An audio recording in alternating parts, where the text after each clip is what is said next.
మీరెవరని అడిగితే పలానోళ్ళు మా అమ్మనైనా, పలానోళ్ళు మా అమ్మమ్మ తాత, పలానోళ్ళు ఇంటికి వచ్చినా అని చెప్తుంటారు. కొలువు ముచ్చట అడిగితే పలానా ఆఫీస్లో పనిచేస్తా, గా కంపెనీలో డ్యూటీ చేస్తున్నా, పలానా ఏరియాలో సొంత దంద నడిపిస్తున్నా అని చెప్తారు. ఏడుంటారని అడిగితే పలానా ఏరియాలు ఉంటున్నా, పలానా బస్ ఎక్కితే గాడి కోతామని చెప్తారు. అంతే కదా.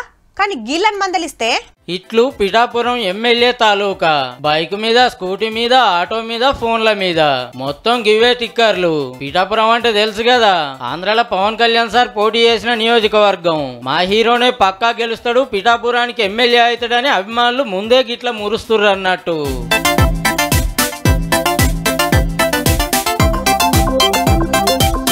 అటు వైసీపీలు ఊకుంటారా? ఇట్లు పిఠాపురం ఎమ్మెల్యే వంగ గీతా గారి తాలూకా ఈలుసుత టిక్కర్లు కొట్టించిండ్రు, నెంబర్ ప్లేట్లు మార్పిచ్చిండ్రు. మంచిగా చూడుర్రులో డిప్యూటీ సీఎం అని కూడా రాసిండ్రు.